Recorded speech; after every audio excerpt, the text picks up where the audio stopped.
My grandson clung to my leg, crying, "Don't go, Grandpa. Mom did something bad." I thought he was playing and left anyway. My daughter-in-law had packed my bag. At the gas station, I opened it and found a heavy metal box. I took it to the police. The officer turned pale and yelled, "Drop the bag and run. This is a... I'm glad to have you here." Follow this story until the end and comment the city you're watching from so I can see how far my story has reached. My name is Sydney, and at 65 years old, I thought I understood my family. I thought I knew the difference between a child's tantrum and genuine fear. I was wrong about everything. The morning started like any other October day. Coffee brewing in the kitchen, the familiar creak of old floorboards under my feet, and the soft murmur of the television in the living room. I had been living with my son Gregory and his wife Jolene for 2 years now, ever since Martha passed. It wasn't the retirement I had planned, but grief has a way of reshaping all your expectations. I was folding clothes in my bedroom when Alan burst through the door. My 8-year-old grandson's face was flushed red, his small chest heaving like he had run a marathon. The sight stopped me cold. "Grandpa, you can't go," he said, his voice high and strained. "Please, please don't take that suitcase." I set down the shirt I was holding and knelt to his level. Alan had always been my shadow, following me around the house, asking endless questions about everything from why grass grows to how airplanes stay in the sky. But this wasn't curiosity. This was panic. "What's wrong, buddy?" I asked, reaching out to smooth his messy brown hair. "It's just a trip to spread Grandma's ashes, remember? We talked about this." His eyes filled with tears and he shook his head violently. "Mom put bad things in your bag. I saw her. She was whispering on the phone about making something happen to you." The words hit me like ice water. I glanced toward the doorway, half expecting Jolene to appear, but the hallway remained empty. Alan grabbed my arm with both hands, his fingers digging into my skin. "Grandpa, I'm not lying. She was talking to someone about making you go away forever." Before I could respond, Jolene's voice drifted down the hallway. "Alan, where are you, sweetheart?" My grandson's entire body went rigid. The terror in his eyes was so raw, so genuine that something twisted in my stomach. But what he was saying, it was impossible. Jolene had been nothing but helpful since I moved in. She cooked my favorite meals, reminded me to take my medications, always asked about my day. "Alan, honey, there you are." Jolene appeared in the doorway, her blonde hair perfectly styled, wearing that patient smile she always had when dealing with her son. "What are you doing bothering Grandpa, Sydney?" "He's not bothering me," I said quickly, standing up. "He's just worried about my trip." Jolene's smile tightened slightly. "Oh, Alan's been having such terrible anxiety lately. Haven't you, baby?" She moved closer, placing her hand on Alan's shoulder. I felt him flinch under her touch. "The doctor says it's completely normal for children his age," she continued, her voice taking on that practiced tone she used when discussing Alan's recent behavioral changes. "Sometimes they create elaborate stories when they're feeling overwhelmed." Alan looked up at me, his eyes pleading. "Grandpa, I'm not making stories. I heard her on the phone last night. She said..." "Alan, that's enough." Jolene's voice was sharp now, though she kept her expression pleasant. "You know what we talked about regarding your imagination. Dr. Patterson said these episodes would pass if we don't encourage them." Episodes.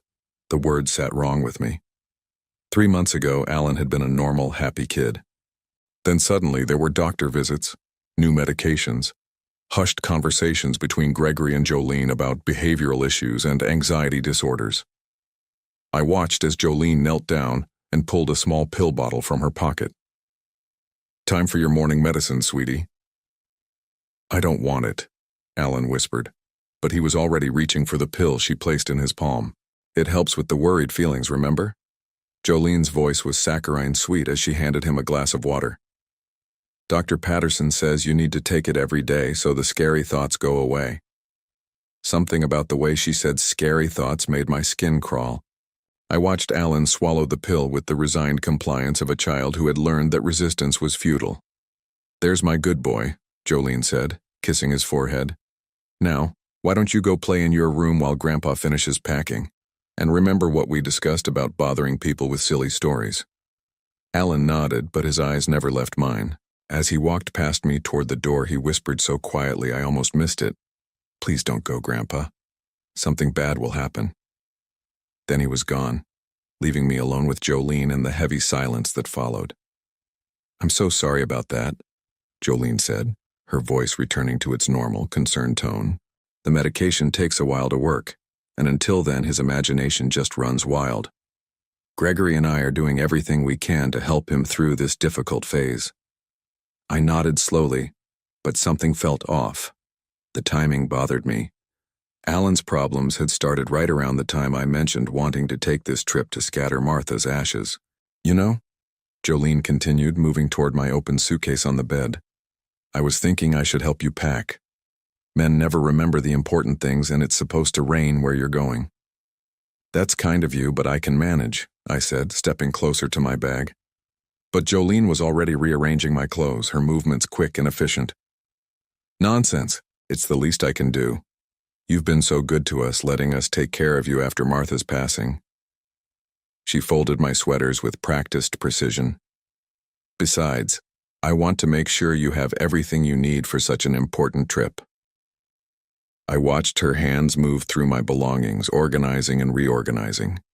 Something about her eagerness made me uncomfortable, but I couldn't pinpoint why. She had always been helpful, maybe too helpful. Sometimes I felt like I was living in her house rather than contributing to the family. "There," she said finally, zipping the suitcase closed with a satisfied smile. "All packed and ready to go. I even added some extra snacks for the drive." "Thank you," I said, though the words felt hollow. She checked her watch. "Gregory should be home from his business trip tonight, but he said to tell you to drive safely. He wishes he could be here to see you off." Gregory had been traveling more frequently for work lately. At least that's what Jolene told me. He always seemed to be leaving just when I needed to talk to him, always too busy for the long conversations we used to have. I missed my son, missed the easy relationship we'd had before I moved in with them. "I should get going," I said, lifting the suitcase from the bed. It felt heavier than I remembered, but I attributed that to Jolene's extra snacks. As I walked toward the front door, I could hear Alan in his room. Not playing, not laughing, just an eerie silence that seemed to permeate the entire house. I paused at his doorway, seeing him sitting on his bed, staring at his hands.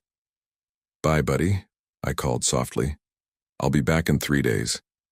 He looked up at me, and for a moment I saw something in his expression that I would replay in my mind for weeks to come. It wasn't sadness or even worry. It was resignation. The look of a child who had tried to warn someone they loved and had been ignored. "Bye, Grandpa," he whispered. "I love you." Those words followed me to the car, where Jolene stood waiting with a bright smile and a thermos of coffee for the road. As I drove away, I caught a glimpse of Alan's face in his bedroom window, pressed against the glass, watching me leave. If I had listened to him that morning, if I had paid attention to the fear in his eyes instead of dismissing it as childhood anxiety, everything that happened next could have been avoided. But sometimes, the people we trust most are the ones who blind us to the truth that children see so clearly. I had no idea that in my suitcase, carefully hidden beneath the clothes Jolene had so lovingly packed, was something that would change our family forever.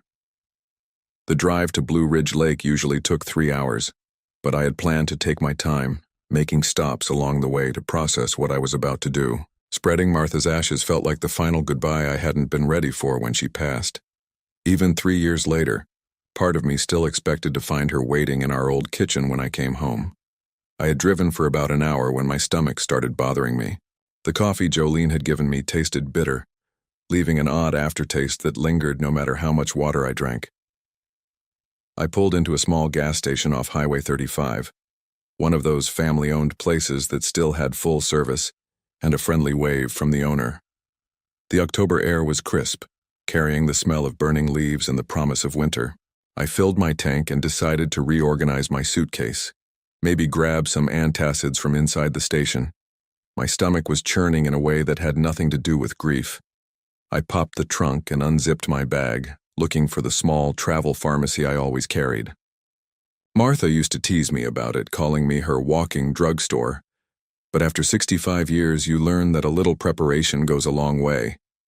That's when I felt it. Something hard and heavy wrapped in my blue sweater, the one Martha had knitted for my 60th birthday. My fingers traced the outline of whatever was beneath the wool, and my blood ran cold. This wasn't anything I had packed. With trembling hands, I unwrapped the sweater, revealing a metal container about the size of a shoebox. It was crudely welded, with wires protruding from one end and what looked like a timer attached to the top. Even with my limited knowledge of such things, I knew immediately that this wasn't supposed to be in my luggage. I stepped back from the car, my heart hammering against my ribs. The parking lot suddenly felt too quiet, too exposed.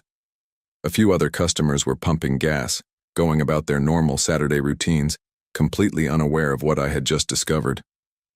My hands shook as I pulled out my cell phone, but who do you call in a situation like this? 911 seemed dramatic, but what if I was overreacting?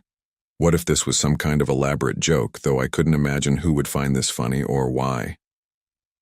Then I remembered Alan's face, the terror in his eyes when he begged me not to go. The way he had whispered about his mother putting bad things in my bag. The medication that made him compliant and quiet. The stories Jolene dismissed as imagination. My grandson hadn't been lying. I looked around the gas station and spotted an older man in work clothes filling up a pickup truck. Something about his posture, the way he carried himself, reminded me of the veterans I had known over the years. "Excuse me," I called out, my voice more steady than I felt. "Could I ask you something?" He looked up, his weathered face friendly but alert. "Sure thing. What can I help you with?" I gestured toward my open trunk, keeping my voice low. "I found something in my luggage that I didn't pack, and I'm not sure what it is. Would you mind taking a look?" His expression immediately became more serious. "What kind of something?" "Metal box, wires, looks like it has some kind of timer on it." The man's face went pale. He was beside me in 3 quick strides, looking into my suitcase without touching anything. I watched his Adam's apple bob as he swallowed hard. "Sir, we need to get everyone away from here right now," he said quietly. "I did 2 tours in Afghanistan, and that looks like an improvised explosive device." The words hit me like a physical blow. Explosive device. Someone had put something dangerous in my luggage, something that could have hurt innocent people. Someone who knew I would be driving alone on empty highways, stopping at small places like this. "Are you sure?" I whispered, though I already knew the answer. "Sure enough that we need to call the police immediately and clear this area." He was already walking toward the station, motioning for other customers to move their cars. "Sir, you need to step away from your vehicle and call 911. My fingers fumbled with my phone as the reality of the situation crashed over me. This wasn't a misunderstanding or a cruel joke. Someone had tried to hurt me, and that someone was living in my house, cooking my meals, caring for my grandson. The police arrived within 15 minutes, followed by what seemed like half the county's emergency services. A bomb disposal expert confirmed what the veteran had suspected. The device was real, functional, and set to activate within the next 2 hours. I sat in the back of a police cruiser, watching through the window as men in protective suits carefully examined my belongings. Everything I had packed for this trip, every memento I was bringing to honor Martha's memory, was now evidence in a criminal investigation. Detective Maria Santos, a woman in her 40s with kind eyes and a no-nonsense attitude, sat down across from me in the station's interview room an hour later. She had a thick file in her hands and an expression that told me this conversation was going to change everything. "Mr. Holloway," she began, her voice gentle but serious, "we need to talk about who had access to your luggage and when it was packed." I told her everything I could remember about the morning, Jolene's insistence on helping me pack, the way she had rearranged my belongings, Alan's desperate pleas for me not to go. With each detail, Detective Santos's expression grew more grim. "Tell me about your daughter-in-law," she said. "Has she exhibited any unusual behavior lately? Money problems, strange phone calls, people coming to the house you didn't recognize?" That's when the pieces started falling into place. The hushed conversations that stopped when I entered a room. The way Jolene always seemed to be managing the household finances, telling Gregory and me that she had everything under control. The visitors she claimed were friends from work who never stayed long enough for proper introductions. There have been some financial discussions, I admitted. Jolene mentioned that things were tight, that my moving in had helped with expenses. She handles most of the bills since Gregory travels so much for work. Detective Santos made notes, then looked up at me with an expression I couldn't quite read. Mr. Holloway, we're going to need to investigate this thoroughly. That means looking into your family's financial situation, phone records, any insurance policies that might be involved. Insurance policies. The words made my stomach drop even further. I thought about the life insurance Martha and I had maintained, the benefits that would transfer to Gregory as my heir. I thought about the house Martha had left me, the one I had been considering selling to help with my living expenses. Detective, I said slowly. My grandson tried to warn me this morning. He said his mother had put bad things in my bag, that she was planning something to make me go away forever.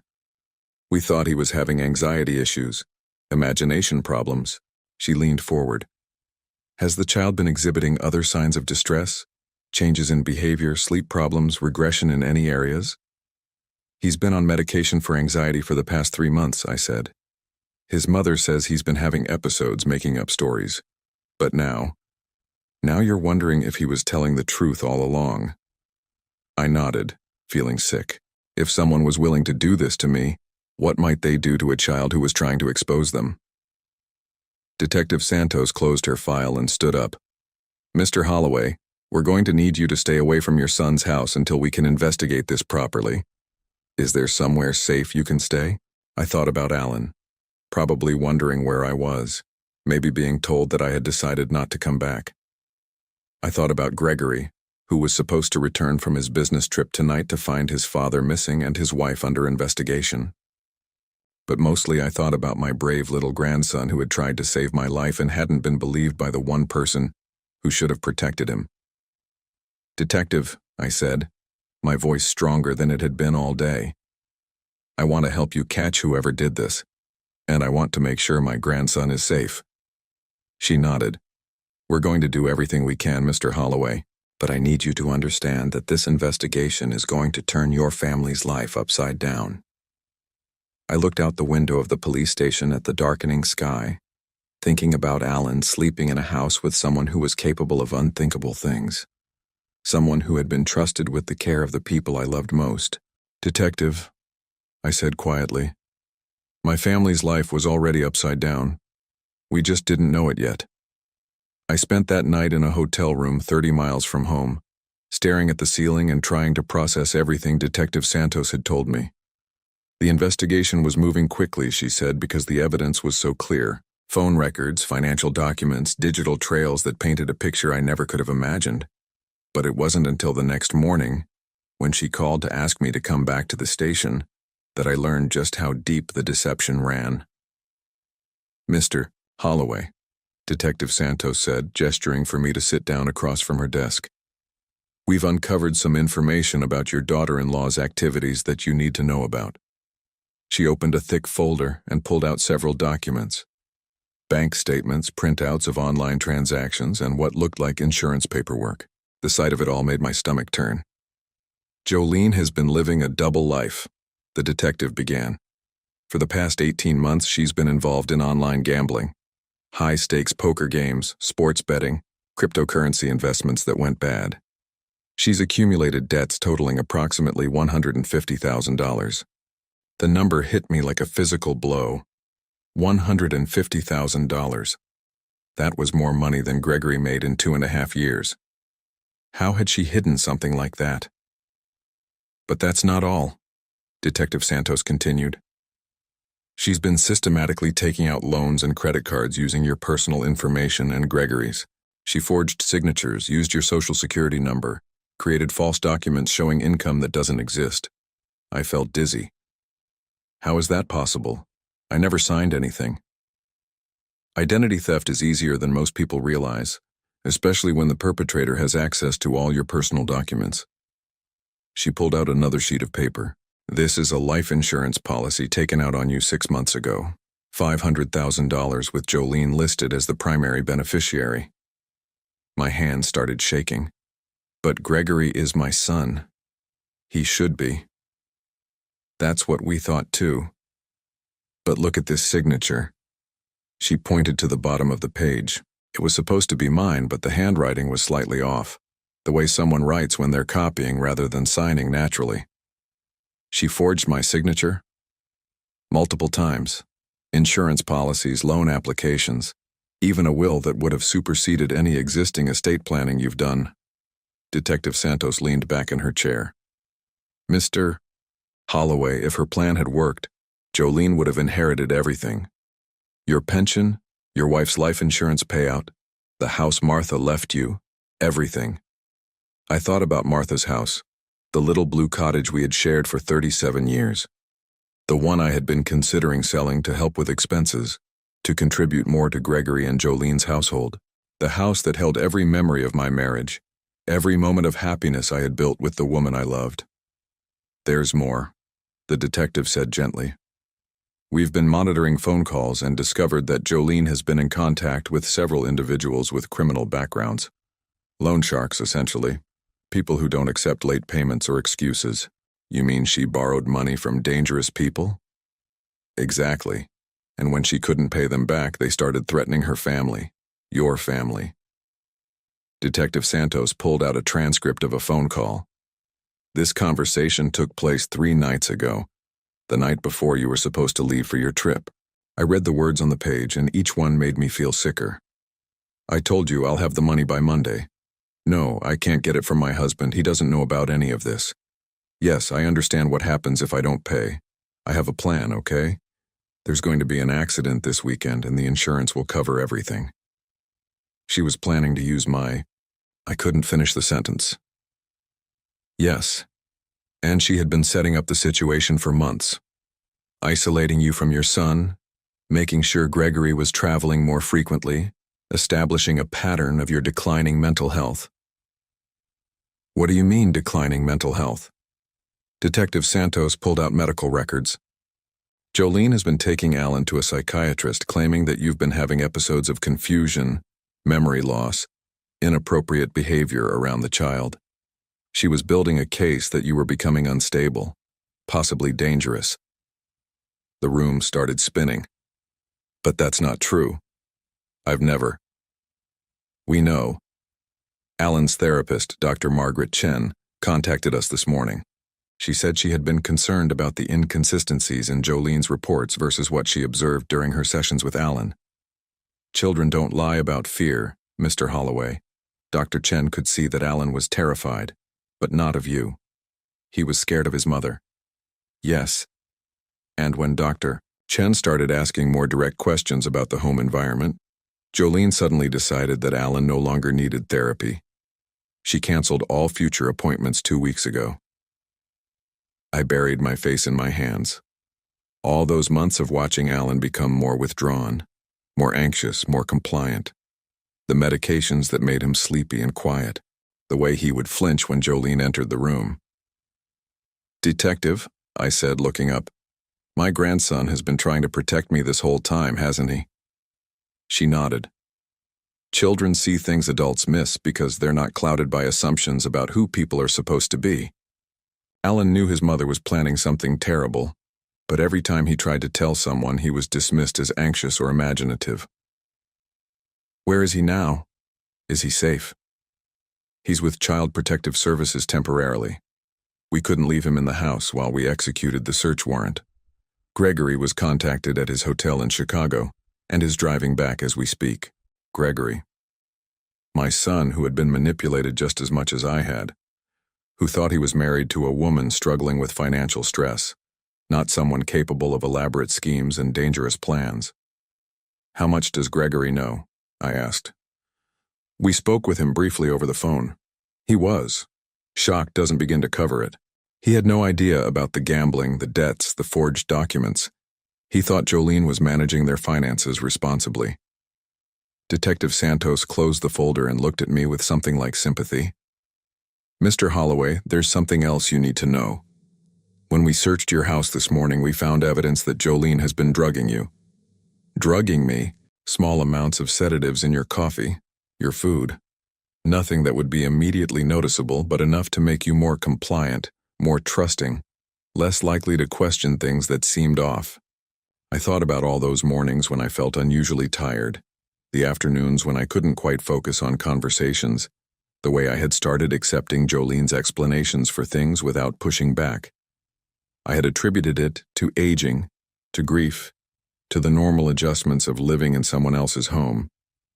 She was controlling my ability to think clearly? It appears so. The substances we found are the same ones she was giving to Alan, just in different dosages. She was managing both of you, keeping you both just confused enough to not interfere with her plans. A cold rage started building in my chest. This woman had been poisoning my grandson. She had been systematically destroying my family while pretending to care for us.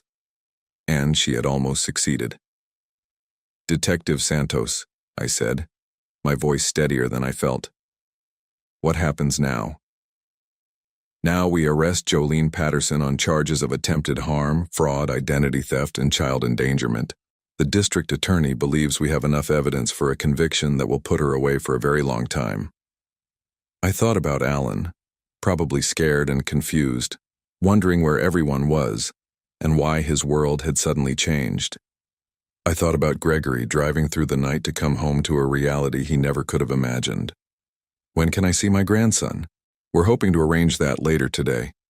Dr. Chen has agreed to be present to help Alan process what's happening. He's going to need a lot of support to understand that none of this was his fault." As I left the police station that afternoon, I felt something I hadn't experienced in months. Clarity. The fog that had been clouding my judgment. The fatigue that had been slowing my thoughts. The general sense of confusion that I had blamed on age and grief.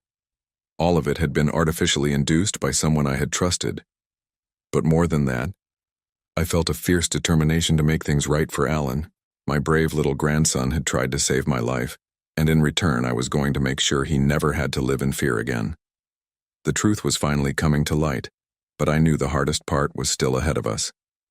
Rebuilding trust, healing trauma, and helping a child understand that the world could be safe again when the people who were supposed to protect him had failed so completely. Alan had been the guardian of my innocence, and now it was my turn to guard his.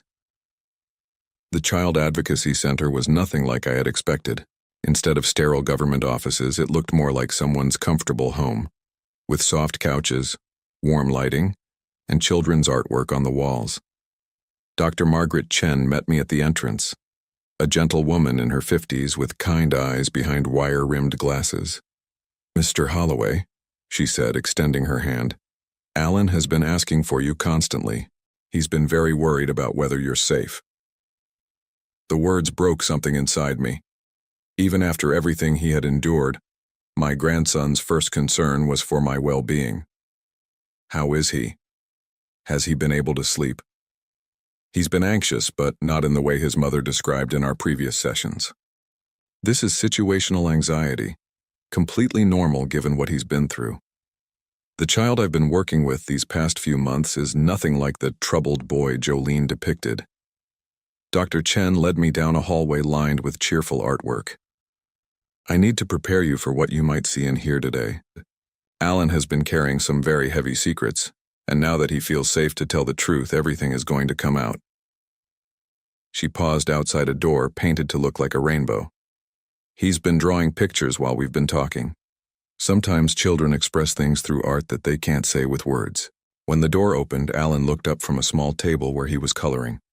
The moment he saw me, he dropped his crayon and ran across the room, throwing his arms around my waist and holding on like he was afraid I might disappear. "Grandpa, you're okay. You didn't get hurt." He buried his face against my shirt and I could feel him trembling. I knelt down to his level and looked into his eyes that seemed older than they should have been for an 8-year-old boy. "I'm fine, buddy. And you were so brave to try to warn me. You probably saved my life." Alan's lower lip quivered. "I tried to tell you, but nobody believed me. Mom said I was making up stories again." "I believe you now," I said, smoothing his hair back from his face. "I'm sorry I didn't listen the first time. Can you tell me what you saw? What made you so scared? Dr. Chen settled into a chair nearby, her presence calming and reassuring. Alan looked at her, then back at me as if making sure it was really okay to talk. Mom has been doing bad things for a long time, he said quietly. She talks on the phone when she thinks I'm sleeping, but I hear her. She was always angry about money and saying mean things about you and Daddy. What kind of mean things? Alan's voice got even smaller. She said you were too old and taking up space. She said Daddy was stupid and didn't know how to handle money. She said if you weren't around anymore, everything would be easier. I felt my jaw clench, but I kept my expression neutral. When did you first hear her say things like that? A long time ago. Maybe after Christmas last year. She started having people come to the house when Daddy was traveling. Scary people who talked loud and made her cry. Dr. Chen leaned forward slightly. Alan, can you tell your grandfather about the pictures you've been drawing? Alan nodded and went back to the table, returning with a stack of drawings. The first one showed our house, but there were dark figures standing outside. The second showed a woman who looked like Jolene talking on a phone while a small figure, presumably Alan, hid behind a doorway. But it was the third drawing that made my blood run cold. It showed a car on a road, and there was an explosion drawn in bright red and orange crayon. Mom was on the phone talking about making something happen to your car, Alan said, his voice barely above a whisper. She said there would be an accident, and then the money problems would be solved. Did she know you could hear these conversations? Alan shook his head. I was good at being quiet, but sometimes she would catch me listening, and that's when she would get really mad. She said I was imagining things and that I needed medicine to make the bad thoughts stop. Dr. Chen spoke up. Alan, can you tell your grandfather about the medicine? It made me sleepy all the time, Alan said, and it made it hard to think about things. Mom said it would help me not worry so much, but I was worried because I knew she was planning to hurt you. I thought about all those afternoons when Alan seemed unusually drowsy, when his normally bright personality seemed dimmed. I had assumed it was normal childhood development or adjustment to having me in the house. The medicine made it harder to tell people what I heard, Alan continued. Like the words would get stuck in my head and I couldn't make them come out right. That's why Mom liked it when I took it. What about your daddy? Did you ever try to tell him what you heard? Alan's face fell. Daddy was never home anymore, and when he was home, Mom would be really nice and act normal. She would cook special dinners and be happy, and Daddy would say how lucky we were to have such a good mom. The manipulation was staggering. Jolene had been orchestrating every interaction, controlling every narrative, making sure that Alan's attempts to communicate the truth would be dismissed as childhood anxiety or the side effects of medication. Alan, I said gently, the morning I left for my trip, you tried so hard to warn me. That was incredibly brave. I saw her putting something in your suitcase, he said, something heavy that she wrapped up in your sweater. She was being very careful with it, like it was dangerous, and I heard her on the phone that night saying, "It's all set for tomorrow. Why didn't you try to take it out of my suitcase?" Alan looked down at his hands. I tried, but she caught me. She said if I ever went through people's things again, she would send me away to live with strangers. She said you and Daddy wouldn't want me anymore because I was becoming a bad kid who tells lies. The cruelty of it was breathtaking. Jolene had isolated Alan emotionally just as thoroughly as she had isolated me mentally. She had made him afraid to trust his own perceptions, afraid to seek help, afraid that telling the truth would result in losing the people he loved most. Alan, Dr. Chen said softly, you know now that none of that was true, right? You're not a bad kid, and you don't tell lies. You were trying to protect your grandfather. He nodded, but I could see the uncertainty still lingering in his eyes. The damage Jolene had done would take time to heal. Just then, there was a knock on the door. Dr. Chen stepped out for a moment, and I could hear quiet voices in the hallway. When she returned, she was followed by Gregory. My son looked like he had aged 5 years overnight. His usually neat hair was disheveled, his shirt wrinkled from the long drive, and his eyes were red-rimmed with exhaustion and shock. But when he saw Alan, his face crumpled with relief. "Alan," he said, his voice breaking. "Oh, buddy, I'm so sorry." Alan ran to his father and Gregory scooped him up in a fierce hug. "Daddy, I tried to tell people, but nobody believed me." "I believe you now," Gregory whispered. "I believe every word, and I'm never going to let anyone hurt you or Grandpa again." Gregory looked at me over Alan's head, and I saw something in his expression that I had missed for months. Clarity. The fog of manipulation had lifted for him too, and he was seeing our family situation with fresh eyes. "Dad," he said, his voice thick with emotion, "I'm so sorry. I should have seen what was happening. I should have protected both of you." "You couldn't have known," I said. "She fooled all of us." But even as I said it, I knew that wasn't entirely true. Alan had known.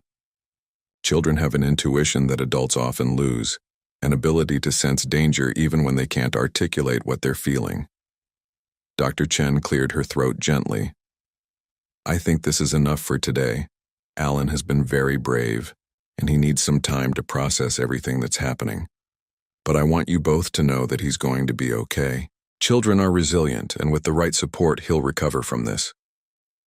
As we prepared to leave, Alan tugged on my sleeve. "Grandpa, are you going to come live with us again?" I looked at Gregory, and he nodded immediately. "Of course he is. We're going to be a real family now, buddy. No more secrets, no more lies, no more being scared." Walking out of the Child Advocacy Center with my son and grandson, I felt something I hadn't experienced in months. Hope. The truth had finally come to light, thanks to the courage of a little boy who refused to stop trying to protect the people he loved. Alan had saved my life, but more than that, he had saved our family, and now it was our turn to save his childhood, to give him back the security and innocence that had been stolen from him by someone who was supposed to love and protect him. The arrest happened on a Tuesday morning. I wasn't there to see it, but Detective Santos called to let me know that Jolene had been taken into custody at her workplace, a small accounting firm where she had been embezzling money for the past 8 months. Even there, surrounded by numbers and financial records, she had been living a lie. Gregory, Alan, and I were staying at my old house, Martha's house, the little blue cottage that Jolene had tried to claim through forged documents. It felt strange being back in the rooms where Martha and I had shared 37 years of marriage, but it also felt like coming home.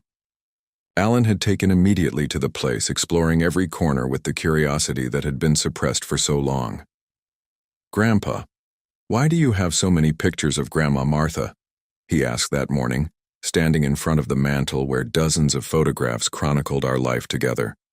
"Because she was the most important person in my world," I told him, "and now that she's gone, the pictures help me remember all the happy times we had." Alan studied one particular photo, Martha and me on our 25th wedding anniversary, both of us laughing at something I couldn't even remember now. "Do you think she would have liked me?" The question broke my heart. "Alan, she would have loved you more than anything in the world. She always wanted grandchildren." Gregory looked up from the legal documents he was reviewing at the kitchen table. We had spent the past 3 days sorting through the financial mess Jolene had created, trying to understand the full scope of her deception. The forged loans alone totaled nearly $200,000. "Dad," Gregory said, his voice heavy with exhaustion, "the lawyer thinks we can get most of this straightened out. The banks will have to eat the losses on the fraudulent accounts, and your credit can be restored once we prove identity theft." But I knew that money was the least of our problems. The real damage was emotional, psychological. Alan still flinched sometimes when unexpected sounds came from outside. Gregory hadn't slept through the night since learning the truth about his wife. And me? I was still processing the fact that someone had tried to erase me from existence while pretending to care for me. The preliminary hearing was scheduled for the following Monday. Detective Santos had explained that Jolene would likely plead not guilty and try to claim that everything had been a misunderstanding, that she had been acting under duress from the people she owed money to. But the evidence was overwhelming. "Will I have to testify?" Alan asked when Dr. Chen came by for our regular session. She had been helping him process everything that had happened, and slowly, His natural personality was emerging from beneath the fog of medication and fear. "You might," Dr. Chen said gently. "But if you do, there will be people there to help you, and you'll only have to tell the truth. Nothing more than that." Alan nodded solemnly. "I want to tell the truth. Mom always said I wasn't supposed to, but I want to." That afternoon, while Alan was taking a nap, Gregory and I sat on the back porch of Martha's house, watching the October leaves fall in the yard where she had planted her garden. It was the first time we had really talked, just father and son, in over 2 years. "I should have seen it," Gregory said for the 100th time. The signs were all there. Her mood swings, the way she always had explanations for everything, how she kept me traveling more and more. "She was very good at what she did," I replied. "She fooled trained professionals, Gregory. She had Dr. Patterson convinced that Alan was having serious behavioral problems. She had the bank convinced that she had my permission for all those transactions. But I'm his father. I should have protected him." I looked at my son, seeing the guilt eating away at him. "You know what Alan told me yesterday? He said that even when he was scared of his mother, he never stopped believing that his daddy loved him. That kept him going, Gregory. That gave him the strength to keep trying to warn us." Gregory's eyes filled with tears. "I miss so much. His first loose tooth, the school play where he had 3 lines as a tree, the night he had that bad dream and wanted his daddy, but I was in Phoenix on a business trip that probably wasn't even necessary. But you're here now," I said. "And that's what matters." The truth was, we were all learning how to be a family again. Real conversations instead of the carefully managed interactions Jolene had orchestrated. Meals where we actually talked instead of sitting in the strained silence that had become normal. Bedtime stories for Alan without the anxiety medication that had kept him compliant and drowsy. It was during one of these bedtime stories that Alan asked the question I had been dreading. "Grandpa, is my mom going to come back?" I looked at Gregory, who nodded for me to answer honestly. We had decided that Alan deserved the truth, age-appropriate but complete. "Your mother made some very serious mistakes," I said carefully. "She hurt people and broke laws, and when adults do that, they have to face consequences. She's going to have to stay in a place where she can't hurt anyone for a long time." "Will she be in jail?" "Yes, she will." Alan was quiet for a long moment, processing this information. Finally, he said, "Is it bad that I'm not sad about that?" "No, buddy, it's not bad. You're allowed to feel however you feel. Your mother scared you and made you feel unsafe. It's normal to feel relieved when someone who hurt you can't hurt you anymore. But she's still my mom. She is. And someday when you're older, you might want to talk to someone about what that means for you. But right now your job is just to be a kid and feel safe." The trial proceedings moved faster than anyone expected. Jolene's lawyer tried to negotiate a plea deal, but the district attorney's office was pushing for serious charges given the premeditated nature of her actions and the involvement of a child. The attempted harm charges alone carried a potential sentence of 15 to 20 years. During one of the pretrial conferences, Detective Santos pulled Gregory and me aside. "Jolene is claiming that she never intended for anyone to actually get hurt," she said. "Her story is that she was just trying to scare Sydney into giving her access to his finances willingly, that the device was never meant to actually function." "But it was functional," I said. "The bomb squad confirmed that." "We know. And we have recordings of her phone calls discussing the timing and location to maximize impact. But she's going to try to paint herself as a victim of circumstance, a desperate mother who made poor choices under pressure." Gregory shook his head. "She drugged her own child. She isolated my father from his family. She forged documents for months. That's not desperation, that's calculated cruelty." "We agree," Detective Santos said. "And we believe the jury will too. But I want you to be prepared for her to try to manipulate the narrative one more time." When the day came for Alan's testimony, the courtroom had been arranged to be as child-friendly as possible. Alan sat with Dr. D. Chen, who had been approved as a support person, and answered questions in a clear, steady voice that belied his 8 years. "Alan," the prosecutor asked gently, "when you tried to warn your grandfather not to go on his trip, what did you think would happen if he didn't listen?" I thought my mom would hurt him, Alan said simply. She had put something dangerous in his suitcase and she was talking on the phone about making sure he wouldn't come back. Were you afraid of your mother? Yes. She gave me medicine that made me sleepy and made it hard to think. She said if I told people the things I heard her saying, nobody would believe me because I was just a little kid with problems. From across the courtroom, I could see Jolene sitting with her lawyer, her expression carefully composed. She looked like any suburban mother, well-dressed and concerned. But I knew now that appearances meant nothing. The most dangerous people often looked the most normal. The verdict came back after 2 days of deliberation. Guilty on all major charges. Jolene was sentenced to 18 years in prison with the possibility of parole after 12. She would also be required to pay full restitution for the financial fraud, though the lawyer explained that we would likely never see most of that money. As we left the courthouse that final day, Alan slipped his hand into mine. Is it over now, Grandpa? Yes, buddy, it's over. And for the first time in almost a year, I believed that was true. Jolene's hold over our family was broken. Her ability to manipulate and control was gone, and we were finally free to rebuild our lives based on truth instead of lies. The healing would take time, I knew. Alan would need ongoing therapy to process the trauma of living with someone who had used his love and trust as weapons against him. Gregory would need to forgive himself for not seeing what was happening, and I would need to learn to trust my instincts again, to believe in my own perceptions instead of doubting everything I thought I knew. But we had something Jolene had tried to destroy: each other. And with that foundation, I believed we could build something stronger than what we had lost. 1 year later, I stood in the kitchen of Martha's house, our house now, watching Alan help Gregory make pancakes for Sunday breakfast. It had become our tradition, this weekly ritual of chaos and laughter that bore no resemblance to the quiet, tense meals we had shared when Jolene was orchestrating every interaction. Grandpa, Dad's putting chocolate chips in the batter again, Alan announced with mock disapproval, though he was grinning from ear to ear.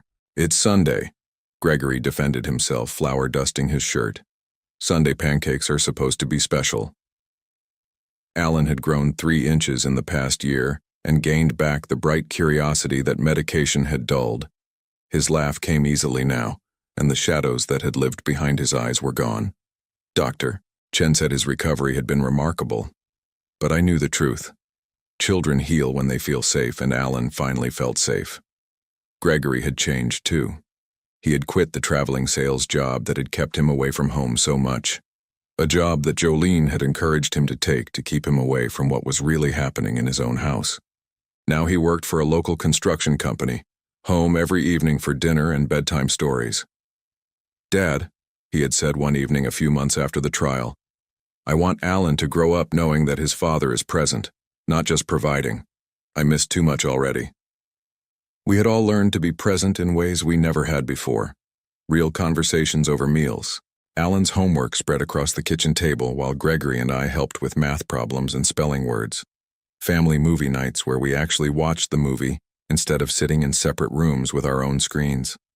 The house itself had been transformed too. Alan's artwork covered the refrigerator and hallway walls. His bicycle was permanently parked in the garage next to the fishing poles we used for our Saturday morning trips to Miller's Pond. Gregory had built a workshop in the basement where he restored old furniture, and Alan helped by holding tools and asking approximately 1,000 questions per hour. Are we really going to live here forever? Alan had asked one evening while we were reading together in Martha's old rocking chair. Do you want to? I asked. Yeah, it feels like home now. Home. It was a word that had lost meaning during those months when we were all walking on eggshells, when normal family interactions felt strained and artificial. But somehow, in rebuilding our relationships from the ground up, we had found something better than what we had lost. The financial recovery had taken longer than the emotional one. It took 8 months to clean up the fraudulent accounts and restore my credit rating. The house Jolene and Gregory had been renting was sold, and Gregory had moved permanently into Martha's house with me and Alan. At 66, I was learning what it meant to be not just a grandfather, but an active parent figure again. It's like having my childhood back, Alan told Dr. Chen during one of his final therapy sessions, but with better snacks. We had maintained the Saturday sessions even after Alan no longer needed them for trauma processing. Dr. Chen said it was important for him to have a neutral space to talk about his feelings, and I thought it was important for him to know that mental health support was normal and healthy, not something to be ashamed of. The anniversary of Jolene's arrest passed quietly. We didn't mark it or discuss it, but I think we all felt the weight of how different our lives had become in just 12 months. Alan was thriving in school, making friends easily, and bringing home stories of playground adventures and classroom jokes.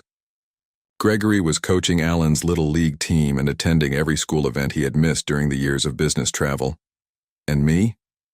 I was learning to trust my instincts again. When something felt off, I paid attention instead of dismissing my concerns. When Alan seemed upset about something, I listened instead of assuming he was being dramatic. When Gregory looked stressed, I asked direct questions instead of hoping someone else would handle it. We had learned, all three of us, that family members don't have to manage each other's emotions or walk around each other's sensitivities. We could be honest about our feelings, even the uncomfortable ones. I still get angry sometimes, Alan told me one evening while we were working on a jigsaw puzzle, about Mom and what she did. That's okay, I said. Anger is a normal feeling when someone hurts you. Dr. Chen says it's okay to be mad at someone and still love them at the same time. Dr. Chen is right. You can love your mother and still be angry about the choices she made. Those feelings don't cancel each other out. Alan nodded thoughtfully, fitting a puzzle piece into place. I think maybe I'll write her a letter someday. Not now, but when I'm older and I know what to say. That sounds like a good plan. We had received 2 letters from Jolene during her first year in prison. Gregory had read them first, then decided they were manipulative attempts to rewrite history and hadn't shared them with Alan. She was seeking sympathy, painting herself as a victim of circumstances beyond her control, and suggesting that she had been trying to protect the family from financial ruin. She's still lying, Gregory had said after reading the second letter. Even now, even after everything, she can't take responsibility for what she did. I wasn't surprised. People who are capable of the level of manipulation Jolene had maintained don't suddenly develop insight and accountability just because they face consequences, but her inability to change didn't affect our ability to heal. On the 2nd anniversary of Martha's passing, Alan helped me plant a small garden in the backyard. We chose flowers that bloomed at different times throughout the year, so there would always be something beautiful growing in the space Martha had loved. Do you think Grandma Martha would be proud of us? Alan asked as we patted soil around the bulbs that would become daffodils in the spring. I looked at our little family, Gregory building a tree swing in the old oak tree, Alan with dirt under his fingernails and joy in his eyes, the house alive with warmth and laughter again. I think she would be amazed by how strong and brave you are, I told him. And I think she would be proud that we found our way back to each other. That evening, after Alan was asleep and Gregory was reading in the living room, I sat in Martha's rocking chair and thought about the journey that had brought us to this place. A year and a half ago, I had been a lonely widower living in someone else's house, slowly losing my sense of self under the influence of drugs I didn't know I was taking.